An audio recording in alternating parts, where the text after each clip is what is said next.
রাষ্ট্রপতি শাসন জারি করে ভোট হবে। দিল্লির মুখ্যমন্ত্রী গ্রেফতার হয়েছিল কেজরিওয়াল সাহেব, সেখানে মমতা ব্যানার্জিকে গ্রেফতার করতে অসুবিধাটা কোথায় হচ্ছে? না, অসুবিধা সেখানে অভিষেক ব্যানার্জি জিততে পারবে না। ও নিজে বাড়ির সব কটা লোক ওকে ভোট দেবে নাকি সন্দেহ আছে। 15ই এপ্রিল মমতা ব্যানার্জি আর এই পোস্টে থাকবেন না।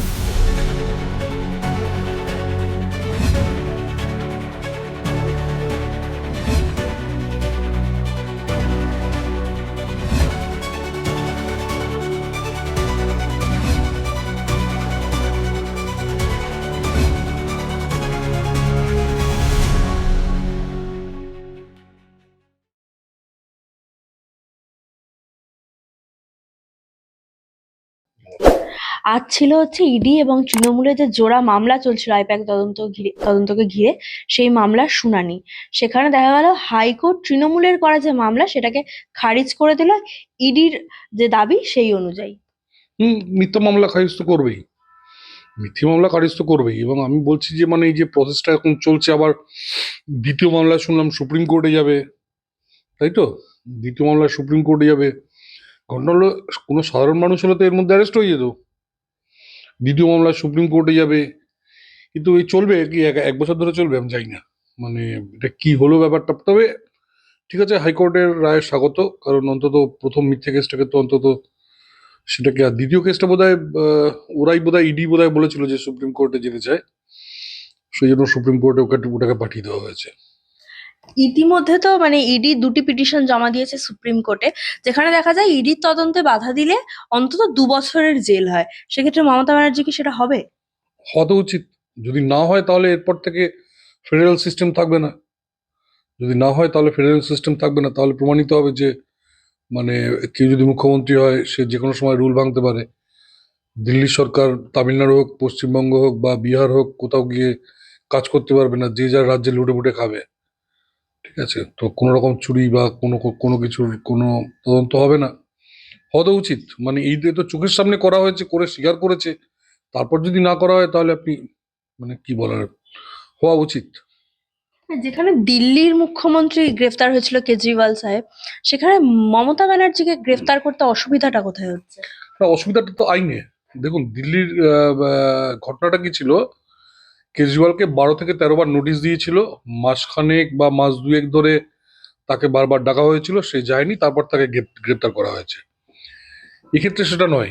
এক্ষেত্রে হঠাৎ একটা ঘটনা ঘটে, যেটা নাকি স্বাধীনতার পর 78 বছরে এই প্রথমবার। এর আগে কোনোদিন এরকম ঘটনা ঘটেনি আমাদের দেশে। তো ঘটনা হচ্ছে যে ইডির পক্ষে ইমিডিয়েটলি তার সামনে যখন পুলিশের ডিজি দাঁড়িয়ে আছে, রাজ্যের চিফ সেক্রেটারি দাঁড়িয়ে আছে, এবং তারা যখন উল্টো কথা বলছে, যখন নাকি ইডি লোকাল থানায়, প্রথমত দিল্লির পুলিশ সেন্ট্রাল গভর্নমেন্টের হাতে, এখানকার পুলিশ রাজ্যের পুলিশের যে ডিজি তার হাতে। পুলিশের ডিজি যেখানে রুল ভাঙছে, সেখানে ওই মোমেন্টে ওর পক্ষে অ্যারেস্ট করা তো সম্ভব না। কাকে দিয়ে অ্যারেস্ট করাবে? পুলিশই তো তার এগেনস্টে। অ্যারেস্ট তো পুলিশ করবে। দেখবেন সিবিআই বা ইডি কাউকে অ্যারেস্ট করলে পুলিশের কাস্টডিতে রাখে, প্রেসিডেন্সি জেলে রাখে, রাজ্য পুলিশের কাছেই রাখে। মানে কাস্টডি এটা হলেও এখানে রাজ্য পুলিশের এখানেই রাখে। তো যেখানে রাজ্য পুলিশের যে হেড সে যখন রুল ভাঙছে, তখন অ্যারেস্টটা কাকে দিয়ে করাবে? অ্যারেস্ট তো সে নিজে করতে পারে না। তো সেজন্য অ্যারেস্ট হয়নি। এবার তাকে হাইকোর্টে যেতে হয়েছে। হাইকোর্ট যখন আগের দিন শুনানি করতে পারেনি, সুপ্রিম কোর্টে গেছে। ওয়েট করি সুপ্রিম কোর্টের জন্য। সুপ্রিম কোর্ট যদি রায় দেয় তাহলে বুঝবো যে দেশে আইন কানুন আছে, নইলে দেশে আইন কানুন নেই। আর কি বলবো। না, যখন তদন্ত চলাকালীন মুখ্যমন্ত্রী ভিতরে ঢুকেছিলেন, সে সময় ইডি, অসংখ্য সিআরপিএফ সেখানে উপস্থিত ছিলেন। তারা কি চাইলে মুখ্যমন্ত্রীকে বাধা দান করতে পারতেন না? না, ওই মোমেন্টে সম্ভব ছিল না। কারণ আপনি আবার বলছি, রাজ্য পুলিশ, রাজ্যের চিফ সেক্রেটারি ছিল, রাজ্য পুলিশের ডিজি ছিল, দুজন কমিশনার লেভেলের অফিসার ছিল। এই অবস্থায় তাদের পক্ষে, তাদের যদি একটা ডায়েরিও করতে হয়, তাদের যদি একটা ডায়েরিও, প্রথমত ওরা তো গেছে একটা কেসের জন্য। যদি ওই কেসে মমতা ব্যানার্জি সরাসরি জড়িত থাকতো, তাহলে মমতা ব্যানার্জিকে ওরা সঙ্গে সঙ্গে অ্যারেস্ট করে নিয়ে চলে যেতে পারতো। কিন্তু ধরুন একটা কেসে গেছে, ওখানে ডাকাতি করেছে, এবং সেই ডাকাতিতে, যেটা ভারতবর্ষে আবার বলছে আর কোনোদিন হয়নি, এটা ডাকাতিতে সাহায্য করছে কি রাজ্যের পুলিশের ডিজি। তো সেখানে তাকে সিবিআই এর কাছে যেতে হবে। সিবিআই এর কাছে যদি যেতে হয়, তাহলে কি করতে হবে তাকে? সুপ্রিম কোর্টে যেতে হবে। সুপ্রিম কোর্টের কাছে কাছে যে সিবিআই কে আমি কেসটা দিচ্ছি, সিবিআই অ্যারেস্ট করুক তাকে। কিছুদিন আগে আমরা দেখলাম যে চন্দ্রকোনায় শুভেন্দু অধিকারীর ওপরে একটা হামলা করা হলো, সেই নিয়ে প্রতিবাদ মিছিলও আমরা দেখেছি। এইভাবে বিজেপি নেতা মন্ত্রীদের ওপর একের পর এক হামলা হয়ে যাচ্ছে, পুলিশ কোনো দায়িত্ব নিচ্ছে না, এফআইআর নিচ্ছে না, এইভাবে কতদিন চলবে?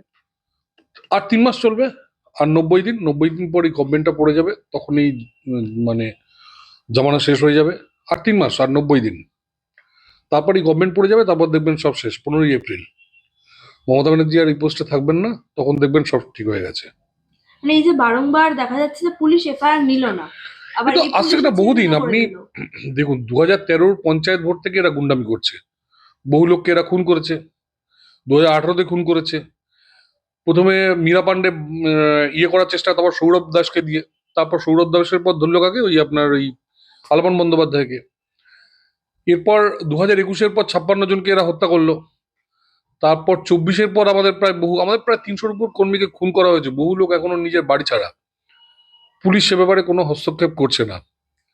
সিবিআই যখন তদন্ত করতে আসছে, তখন যারা নাকি রাজসাক্ষী তারা সাক্ষী দিতে পারছে না, কোর্টে তোলা যাচ্ছে না, কারণ কোর্টে গেলে আপনারা একেবারে প্রায় হিন্দি সিনেমার মতো তাকে কিডন্যাপ করে নিয়ে চলে যাওয়া হচ্ছে। তো সেক্ষেত্রে এইটুকুই বলতে পারি, এটা এনার্কি চলছে এবং এই এনার্কি শেষ হবে আর 90 দিন। এপ্রিলের 15 তারিখ, তখন এখানে আর মমতা ব্যানার্জি সরকার থাকবে না, এই কুশাসন শেষ হয়ে যাবে পার্মানেন্টলি। এসআইআর প্রসঙ্গে বারবার যে কথাটা বলা হচ্ছে শাসক দলের তরফ থেকে, যে 54 লক্ষ নাম যে বাদ গেছে, সেই নামের যে ড্রাফট লিস্ট সেটা নাকি শাসক দলের কাছে নেই। মুখ্যমন্ত্রী নিজে বলছেন যে সেই নামের কোনো ড্রাফট লিস্ট তাদের কাছে পৌঁছায়নি। ওনাকে বলুন আদালতে যেতে। প্রচুর মিথ্যে কথা বলেন উনি, ওনাকে বলুন আদালতে যেতে। 54 না, আরো 7-8 লক্ষ কাল পরশুর মধ্যে বেরোবে, ঠিক আছে? আর তারপর ফেব্রুয়ারির ফেব্রুয়ারির 14 তারিখ আরো 30-40 লাখ নাম ওনার আসতে পারে, 1 কোটি ছাড়াতে পারে। ফলে ওনার যদি নামের দরকার হয়, উনি আদালতে যান। যদি মনে হয় যে প্রত্যেকটা স্টেপ কাজ করে নির্বাচন কমিশন ওনাকে একবার করে ইনফর্ম করতে হবে, আদালতে যান, আদালত থেকে উনি রায় বের করুন। আপনি নির্বাচন কমিশনের কেউ না, কিন্তু আমি যেটুকু জানি নির্বাচন কমিশন প্রত্যেক স্টেপে কাজ করবেন আর ওনাকে সব জানাবেন, এটা হতে পারে না। তা আদালতে জানুন। আজকেও তো ওদের কতগুলো গুন্ডা দেখলাম শীতলকুচি না কোথায় গিয়ে বিডিওর অফিস ভাঙচুর করেছে। তো ওরা যদি এসআইআর পদ্ধতি বন্ধ করে দেয় এবং তারপর যদি ভোট পিছিয়ে যায়, ওরা কিন্তু বিপদে পড়বে। ওরা, আমি জানি না, মানে বিনাশকালে বিপরীত বুদ্ধি, ওরা একটার পর একটা নিজেরা ভুল করছে। এরপর রাষ্ট্রপতি শাসন জারি করে ভোট হবে, তখন ভোট হলে কিন্তু এই যত আজকে যারা আজকে মমতা ব্যানার্জি বা অভিষেক ব্যানার্জিকে যারা তেল মারছে, তারা কিন্তু কেউ তখন পাশে থাকবে না।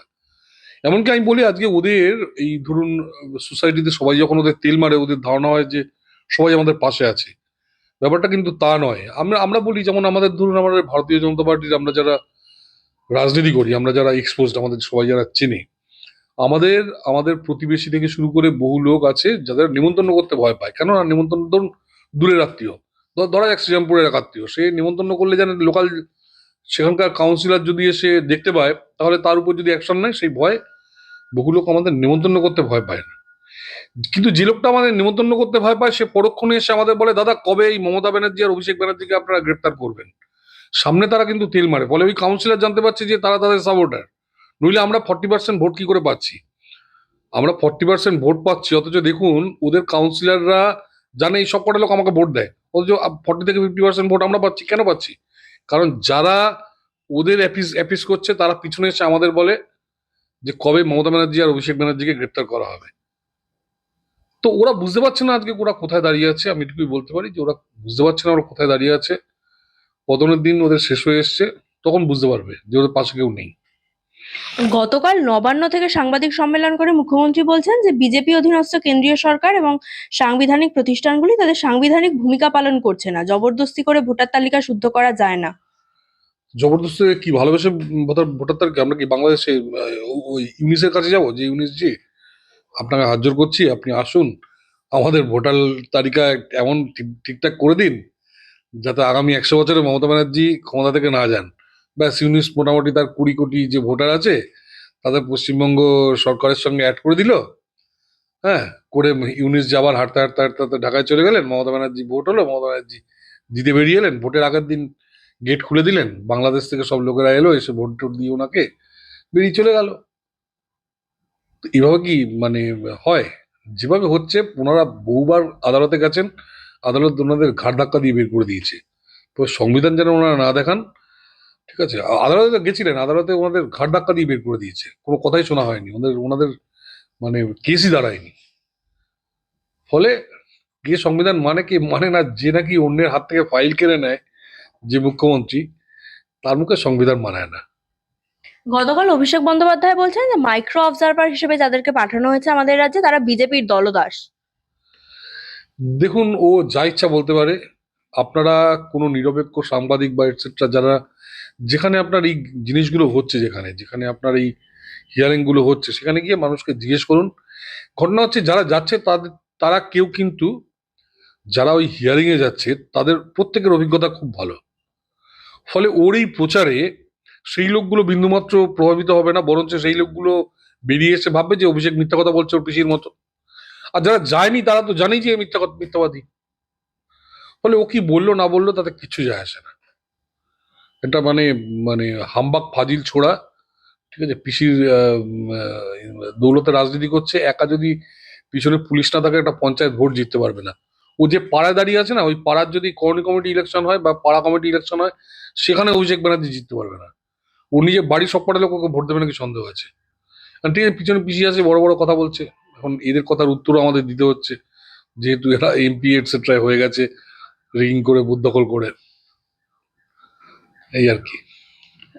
আরেকবার লক্ষ্মীর ভান্ডারকে ইস্যু করা হচ্ছে। অভিষেক বন্দ্যোপাধ্যায় বলছেন যে বিজেপি ক্ষমতায় এলে লক্ষ্মীর ভান্ডার যারা পাবে বন্ধ করে দেওয়া হবে, এমনটা নাকি বলেছেন কোচবিহার জেলার নেত্রী দীপা চক্রবর্তী, জেলা কমিটির মেম্বার তিনি। এমনকি বিজেপির যে রাজ্য কমিটির মেম্বার আছে তিনিও নাকি একই কথা বলেছেন যে মায়েরা লক্ষ্মীর ভান্ডার পাচ্ছেন তাদেরকে খাঁচায় বন্দি করে রাখতে। দেখুন, শুভেন্দুবাবু বলে দিয়েছেন যে আমরা 3,000 টাকা করে লক্ষ্মী ভান্ডার দেব, এবং এটা দেওয়া হবে শুধুমাত্র গরিব মহিলাদের জন্য। যার, আমি আবার বলছি, যারা নাকি কলকাতায় হন্ডা সিটিতে বা বিএমডাব্লিউতে, যারা প্রতি সপ্তাহে গিয়ে উইকেন্ডে পার্ক স্ট্রিটে চেলো কাবাব খায়, সেই মহিলাদের আমরা 1 পয়সা লক্ষ্মী ভান্ডার দেব না। লক্ষ্মী ভান্ডার গরিব ঘরের মহিলারা পাবে। বিধবা ভাতা পাবে, এখানকার বিধবা ভাতা আমরা অনেকটা অংশে বাড়াবো। আমি আবার বলছি, বিধবা ভাতা, বার্ধক্য ভাতা, লক্ষ্মী ভান্ডার, দরিদ্র যে পরিবার আছে, এবং এটা ইরেসপেক্টিভ অফ অল কাস্ট বাড়ানো হবে। কিন্তু আমি বলছি, যারা নাকি 5 তলা বাড়িতে থাকে, যাদের বাড়ির সামনে হন্ডা সিটি গাড়ি আছে বা বিএমডাব্লিউ আছে, তাদের আমরা এই লক্ষ্মীর ভান্ডার দেব না, তাদের আমরা নাম কেটে দেবো লক্ষ্মীর ভান্ডার থেকে। আপনি আমার কথাও কোট করতে পারেন। আমি আবার বলছি, কোনো বড় লোক, পয়সাওয়ালা লোক, চোর, আইএএস অফিসারের বউ, এরা কেউ লক্ষ্মী ভান্ডার পাবে না আগামী দিনে। অন্যদিকে অভিষেক বন্দ্যোপাধ্যায় বলছেন যে মমতা বন্দ্যোপাধ্যায় জিনিসটা কি সেটা সিপিএম এর থেকে ক্লাস নিয়ে আসুন, তবে বুঝতে পারবেন, বিজেপিকে বলছে। না, সে তো সিপিআই ওনাদের হয়ে কাজ করছে না। আজকে সিপিআইএমএল এর দীপঙ্কর চক্রবর্তী, উনি আজকে বলেছেন যে তোমরা সবাই তৃণমূলকে ভোট দাও। 2021-এর আগেও বলেছিল তৃণমূলকে ভোট দাও। তো ওনারা সিপিএম সাথে একসঙ্গে, এসে তো সবাই জানে। 2021-এও বলেছিল যে নো ভোট টু বিজেপি। এবারও দীপঙ্কর চক্রবর্তী বেরিয়ে পড়েছে। আজকে দীপঙ্কর চক্রবর্তী, সিপিআইএমএল, ওরা বলেছে যে তোমরা বামফ্রন্টকে ভোট না দিয়ে তোমরা তৃণমূলের পাশে দাঁড়াও। তো সে তো জানাই, ও সিপিএম, সিপিআইএমএল, তৃণমূল সব একসঙ্গে আছে। কিন্তু তার সঙ্গে সংবাদপত্রের একাংশ আছে, এরা সব একসঙ্গে আছে, জানা কথা এটা আমরা। ও সিপিএম তো ওনাদের ভালো করেই চেনে, যে জন্য সিপিএম ওনাদের হয়ে প্রচার করছে, ওনাদের জেনার জন্য সেটিং সেটিং বলে লাফালাফি করছে সিপিএম।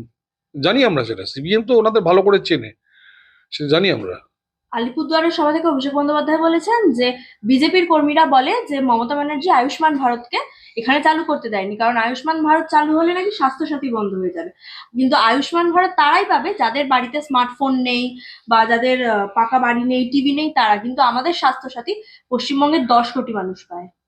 পশ্চিমবঙ্গে ওর কোনো আইডিয়া নেই যে পশ্চিমবঙ্গে, আমি বলছি এই অভিষেক ব্যানার্জির মতো একটা লোকের, মানে আমাদের খুব দুর্ভাগ্য যে অভিষেক ব্যানার্জির মতো একটা লোকের মানে প্রশ্নের আমাদের উত্তর দিতে হয়।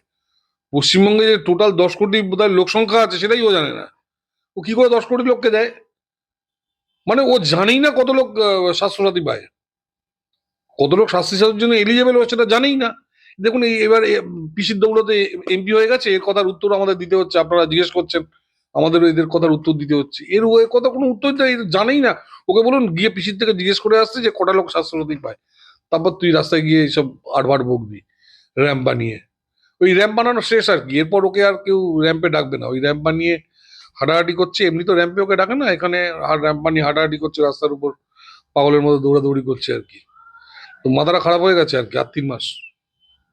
কোচবিহারের সভা থেকে তিনি বলছেন যে কোচবিহার এত মানুষ মাঠে এসেছেন, এর মধ্যে যদি 1/3 মানুষও দিল্লি যায়, বিজেপির নেতারা বানের জলে ভেসে যাবে, খুঁজে পাওয়া যাবে না।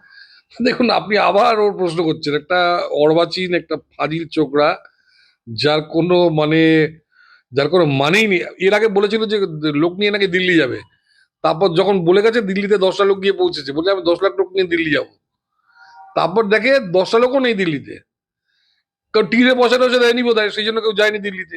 লাস্টে ওরা গেছিল, ওদের ঘাট ধাক্কা দিয়ে বেরোতে বললো যে আমাকে আঙুল তুলে বলে যে বেরিয়ে যাও বাড়ি থেকে। তো ওর সঙ্গে কেউ যায়নি, ও তো বলেছিলাম নির্বাচন কমিশন ঘিরে দেবো 10 লক্ষ না 15 লক্ষ লোক দিয়ে। তো লাস্টে ও একা গেছিল, ওর সঙ্গে কেউ যায়নি, ওকে আবার ঘাট ধাক্কা দিয়ে নাকি বের করে দিয়েছে। আমি ও কোথায় খুব দুর্ভাগ্যের বিষয় যে এরকম একটা লোকের প্রশ্নের আমাদের উত্তর দিতে হচ্ছে, এটা খুব দুর্ভাগ্যের বিষয় আর কি। অসংখ্য ধন্যবাদ। ধন্যবাদ।